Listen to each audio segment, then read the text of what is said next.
We keep nuclear weapons underground in this country, in big, they call them silos. They are shaped like farm silos that hold grain, but instead of going up, they go down. And all over the northern plain states, we have these underground silos, these massive underground fortresses, which hold huge nuclear-armed intercontinental ballistic missiles in Montana, Wyoming, North Dakota.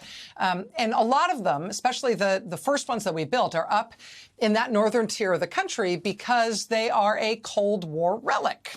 And the idea was that you'd want them in the inland northern tier of the U.S., A, so you'd have plenty of time to see any incoming threat to those sites flying in from either coast. So you wanted them way inland.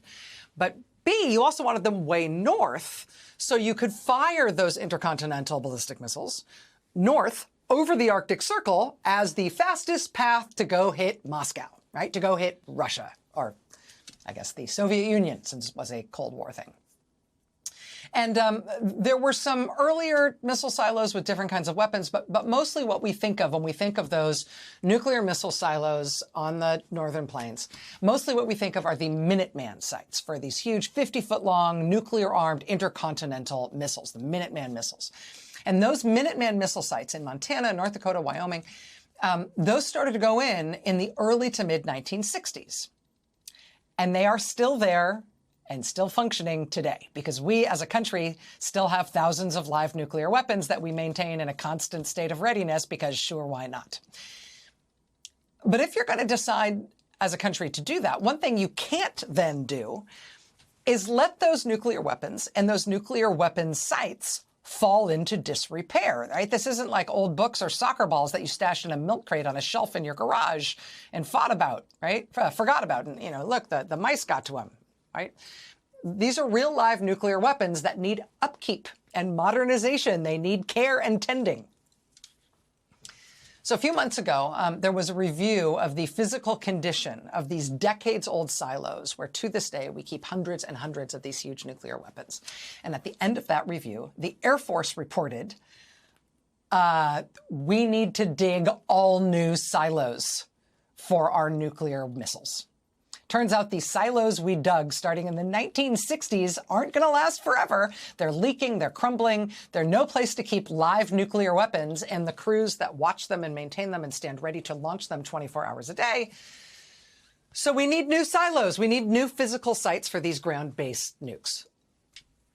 And if that sounds expensive, you are right. But also you've got to, right? I mean, maybe we shouldn't actually have these nuclear weapons. That's an argument that might be worth having. But if we're not having that argument and we are going to keep these nuclear missiles, all these thousands of them, right, then we do have to keep them safely. If we're going to have the nukes, we've got no choice but to maintain them and upgrade them as needed to keep them safe.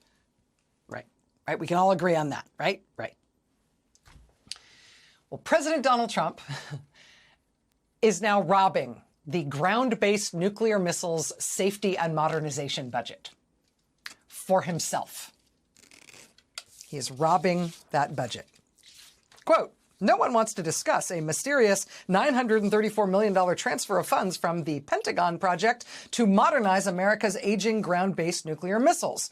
But that amount, $934 million, was slipped into an obscure Pentagon document sent to Capitol Hill as a transfer to an unnamed classified project.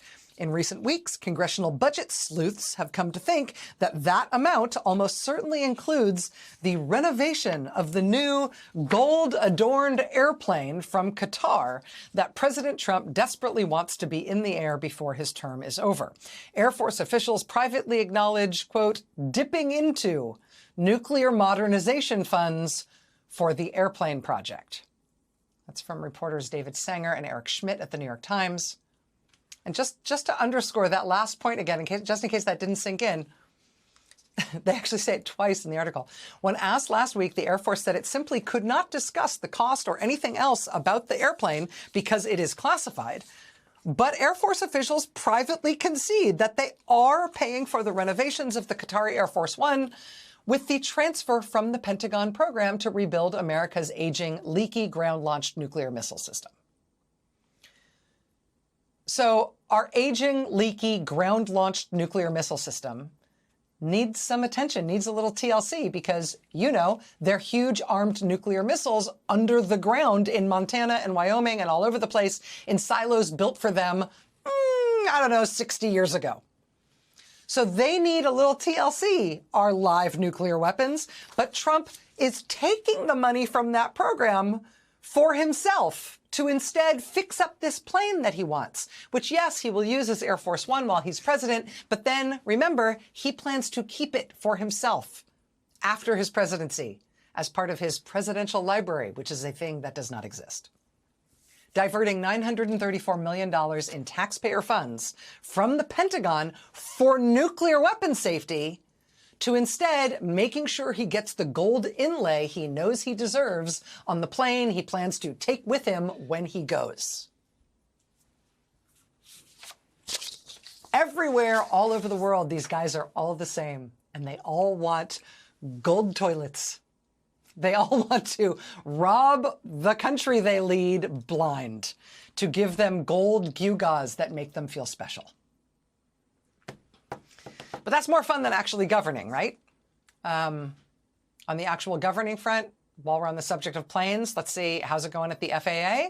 Well, last week, we just had word of the near miss in North Dakota when a commercial pilot with a plane full of passengers had to take emergency evasive action after a near midair collision with a B-52 bomber doing a flyover at the North Dakota State Fair. No warning, apparently, to the B-52 or the commercial aircraft. Then Friday, we've got another commercial pilot having to take another emergency evasive action with a plane full of passengers. He dropped the plane into what passengers said felt like a nosedive to avoid another potential midair collision about which those pilots had no warning except from the automated collision avoidance system that set off screaming alarms in the cockpit. Then on Saturday, we have 173 passengers and 6 crew members evacuating down the slide at Denver's airport as their aircraft catches fire. Today, we have Newark Airport, one of the 3 big airports in the New York City area, having to preemptively delay all of its traffic because Newark no longer has enough personnel to safely coordinate air traffic in and out of that huge, busy airport. It's almost like Trump inexplicably insisting on firing hundreds and hundreds of critical air safety personnel from the FAA for no reason several weeks into his new term in office. Maybe that wasn't a great idea. Running the federal government is hard. Governing is hard. Yeah, maybe instead of governing, just see what other gold stuff you can get me.